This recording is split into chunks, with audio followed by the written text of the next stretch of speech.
अच्छा, कभी ऐसा हुआ है कि अप्रेजल मीटिंग से बाहर निकलकर लगा हो कि अरे बात कुछ और हो सकती थी, या जितनी मेहनत की उतना मिला नहीं? अगर हाँ, तो यकीन मानिए ये एहसास बहुत ही कॉमन है। तो चलिए आज इसी उलझन को सुलझाते हैं और देखते हैं कि इस पूरी बातचीत को एक कला की तरह कैसे साधा जाए। तो सबसे पहले एक बहुत ही जरूरी सवाल पर सोचते हैं। ये जो सालाना अप्रेजल होता है, ये असल में है क्या? क्या ये एक तरफा फैसला है जहाँ मैनेजर आकर बस एक नंबर बता देते हैं, या फिर ये एक मौका होना चाहिए अपनी वैल्यू पर, अपनी कीमत पर खुलकर बात करने का? देखिए, होता क्या है ना कि अप्रेजल अक्सर एक फैसले की तरह लगता है। एक नंबर दे दिया, एक रिजल्ट सुना दिया, बात खत्म। पर असल में इसे होना चाहिए एक डायलॉग, एक बातचीत, हमारे असली कंट्रीब्यूशन पर, हमारी असली वैल्यू पर एक मीनिंगफुल चर्चा। और जब वो फैसला सुनाया जाता है तो हमारा पहला रिएक्शन क्या होता है? ज्यादातर बस यही, ठीक है।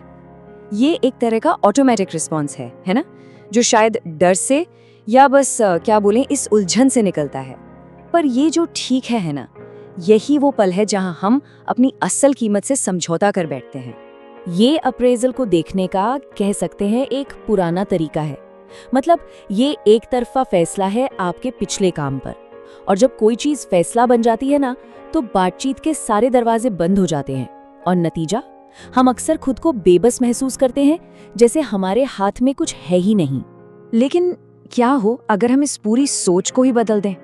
सोचिए, अगर अप्रेजल एक फैसला न होकर एक बातचीत हो, एक ऐसी बातचीत जो आपके भविष्य की वैल्यू तय करे।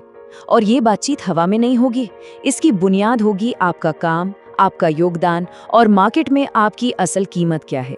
तो सबसे जरूरी बात जो हमें समझनी है वो ये है, अप्रेजल कोई रिजल्ट नहीं है, ये एक बातचीत है। और किसी भी बातचीत का सीधा सा नियम है, अगर एक इंसान चुप रहेगा तो कहानी सिर्फ दूसरे इंसान की ही सुनी जाएगी। ठीक है, तो सवाल ये है कि इस सोच को एक्शन में कैसे लाया जाए। इसके लिए एक सिंपल 3 स्टेप की प्लेबुक है। चलिए इसे समझते हैं। पहला, अपना केस तैयार करें। दूसरा, मार्केट को जानें। और तीसरा, अपने नंबर्स को डिफाइन करें। तो स्टेप नंबर 1, अपना इम्पैक्ट डॉक्यूमेंट बनाइए। देखिए, सिर्फ ये कहना काफ़ी नहीं है कि मैंने बहुत अच्छा काम किया। आपको वो दिखाना पड़ेगा, उसे साबित करना पड़ेगा। और यहाँ डेटा आपका सबसे बड़ा दोस्त है। सोचिए, मैंने प्रोजेक्ट अच्छा किया और मैंने प्रोजेक्ट X लीड करके 15% एफिशिएंसी बढ़ाई। इन दोनों बातों में ज़मीन आसमान का फ़र्क है। ये नंबर्स आपके दावों को ठोस सबूत बना देते हैं। अब आता है स्टेप नंबर 2, अपनी मार्केट वैल्यू पर रिसर्च करना। ये आपका होमवर्क है और ये बहुत बहुत ज़रूरी है।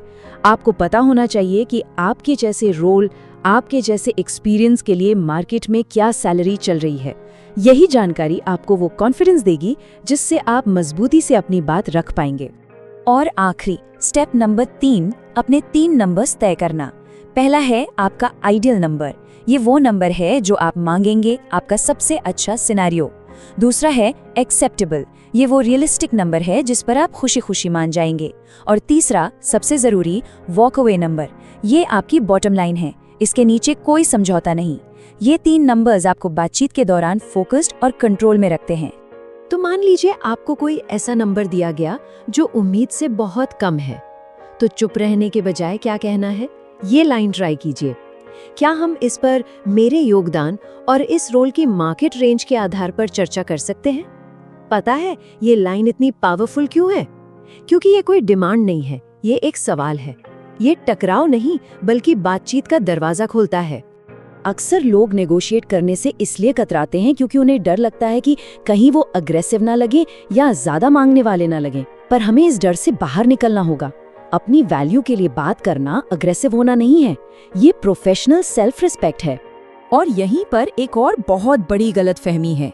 हम अक्सर सोचते हैं कि चुप रहना विनम्रता है, ह्यूमिलिटी है।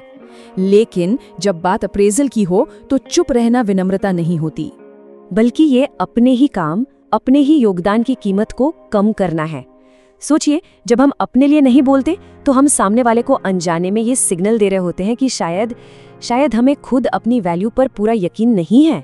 तो अंत में सवाल ये नहीं है कि आपको क्या मिलेगा, असली सवाल ये है, क्या हम अपनी वैल्यू को क्लेम करने के लिए तैयार हैं? क्या हम वो बातचीत करने के लिए तैयार हैं जिसके हम सच में हकदार हैं?